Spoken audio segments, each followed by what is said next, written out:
Unit double engine की सरकार की तरफ से आपको मुफ्त है, चाहे गरीब हो अमीर हो सबके लिए है। आप अरबपति खरबपति क्यों न हो, अडानी अंबानी भी क्यों न हो, उनको से भी भेदभाव नहीं किए, उनको भी हम 700 यूनिट बिजली। जनता को क्या कहिएगा? हम जनता से इतना ही कहेंगे, आपके आशीर्वाद से इतना कुछ काम हो चुका है। निरपेक्ष के साथ साथ पूरा बिहार जो विकास की गाथा लिख रहा है, आज जो है विकास की राह पर चला है। और अब जो है कि आपके वक्त का आपको नंबर देने का, मेहताना देने का काम है। हम लोगों ने मेहनत किया है, हम लोगों ने परिश्रम किया है, और हम लोगों को आने वाला चुनाव में मजदूरी दीजिए। और आप लोगों ने पिछले साल 27,000 वोट से जिताया, इस बार वोट से जिताई और बिहार में हमारी सरकार बनाई, ताकि इस विकास की रफ्तार को आगे बढ़ाते रहे। और हमारे नरेंद्र मोदी जी का सपना, जो हमारे एनडीए की सरकार का सपना है, बिहार को आत्मनिर्भर बनाएंगे, सागर को आत्मनिर्भर बनाएंगे, आत्मनिर्भर बिहार की प्रगति की तरफ आगे बढ़ सके। ये विकास का चक्का रुके नहीं, ये विकास के लिए जो यहाँ पर काम हो रहा है उसमें लुटेरा आकर लूटे नहीं। इसके लिए हम सबको आप रिन्यूअल करिए, फिर से विधानसभा भेजिए, यही निवेदन। सिर्फ योगवीर पहाड़ी पे क्यों होता है और कहीं क्यों नहीं होता है? नहीं, अभी बैठक भी हमारी कार्यकर्ता शिवनारायणपुर में भी हुई, सब जगह होती है। ये देखिए, एक बात जान लीजिए, यहाँ पर सर्वसम्मति से तय होता है। एक तो रमणीक जगह है, एक तो पवित्र जगह है, ठीक है ना। और यहाँ पर असुविधा है, लोग चाहते हैं कि एक तरह से पूजा पाठ हो जाता है, लेकिन लोग यहाँ सफर से आते हैं और इसी बहाने यहाँ बैठक हो जाती है। मैसूर में ही क्यों होता है प्रशासनिक पदाधिकारियों का प्रशिक्षण, अब राजगीर में ही बिहार पुलिस के अधिकारियों का क्यों प्रशिक्षण होता है? वहाँ रमणीक जगह है, यहाँ शुद्ध वातावरण है, शुद्ध मैंने सात्विक स्थल है। हमारे नेता, हमारे कार्यकर्ता इस जगह को करते हैं, इसलिए यहाँ होती है, सब जगह होता है, ऐसा थोड़ी है। अभी आप बताइए, जब हमने लेके आया था डिग्री कॉलेज, बताइए तो 35 सेरेमनी में कार्यक्रम नहीं हुई थी, जगह छोटा पड़ गया। अब कोई जगह ही नहीं बनता है।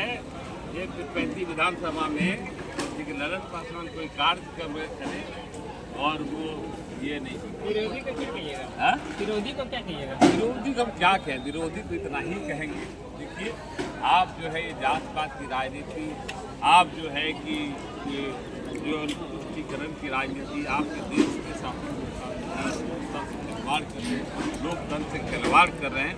ऐसे ही आपको जनता नकार चुकी है। सुधारा चाहिए, विकास की राजनीति में करिए, राजनीति से बाहर जाइए और समाज को बरगलाने का काम न करिए, समाज को करिए और धारा में आकर के काम करिए। हम सब का एक ही उद्देश्य है कि आप अपने क्षेत्र का विकास के विकास करें। जनता को ये लेने दीजिए, जनता क्या करे किसी को मौका दे, क्योंकि आपके ग्रुप ने 15 साल को कोई मौका दिया था। आपके जो नेता थे उसका दुरुपयोग किए। इस वजह से है कि 20 साल से आप सत्ता से बाहर हैं। अगर आपका यही चाल चरित्र रहा, हमको नहीं लगता कि आपकी फिर सत्ता में वापस आने वाला है। मतदाता पुनरीक्षण को लेकर लगातार विपक्ष वार कर रहे हैं, क्या कितनी सहमत है? विपक्ष को पता चल गया कि हमारा जो बेस था ना, उनका जो MY समीकरण था खत्म। न एम के साथ रहा न वाई पूरी तरीके से। यहाँ देखिए, एम का भी भरमार है, वाई का भी भरमार है, और वो बखलाए हुए हैं, ठीक है ना।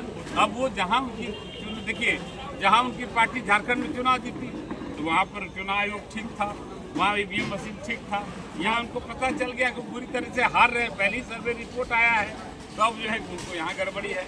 और आप बताइए, आप ही पूछना चाहते हैं कि बिहार का विधायक कौन होगा? फिर 35 का विधायक, पूरे बिहार का विधायक, जो विधायक होगा वही ना मुख्यमंत्री चुनेगा जी।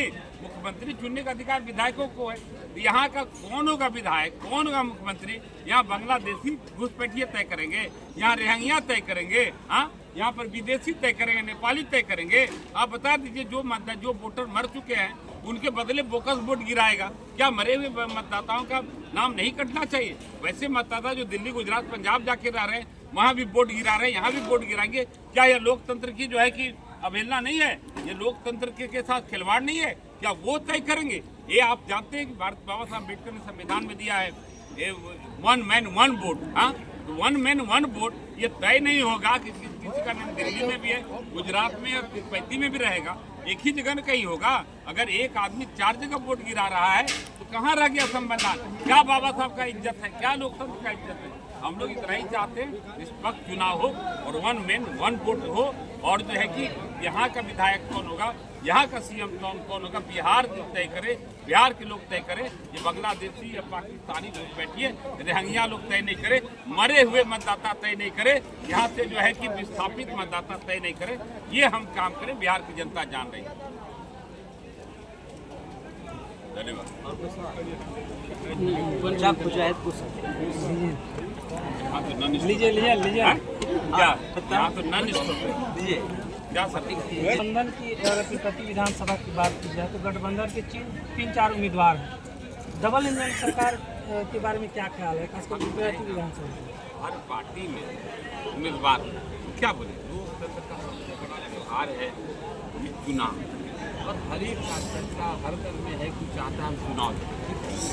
जब तक चुनाव कार्यकर्ता की घोषणा नहीं हो जाती 1000 उम्मीदवार रहेगा हर दल। लेकिन जैसे पार्टी शिक्षित का निर्णय हो जाएगा उस समय एक क्यों होगा, इसलिए सब प्रक्रिया है ना चाहिए। आपको क्या लगता है जनता का आशीर्वाद फिर से आपको मिलेगा या पार्टी का विश्वास इस बार? जनता का विश्वास है, जनता का मैसेज हम जनता से मिलते हैं और जनता से सीधे जुड़े हुए हैं। पहली बार हुआ है कि विधायक जी से मिलने के लिए किसी नेता, किसी कार्यकर्ता, किसी दलाल की जरूरत नहीं है। जनता सीधे आती काम करा के, अपने ना नहीं या तो अपने बच्चों को भेज के काम करा के। हम रोज़ जो है कि सुबह सुबह उनके इंतजार में बैठे रहते हैं। 10 बजे 11 बजे तक उसका दरबार लगा के उनकी समस्या का समाधान करके फिर क्षेत्र भ्रमण में निकलते हैं। कुछ लोग विधायक जी आपसे चिढ़े हुए रहते हैं, तो आखिर क्या कारण है जो लोग आपसे कुछ लोग जो है कार्यकर्ता है या कुछ लोग चिढ़े हुए हैं?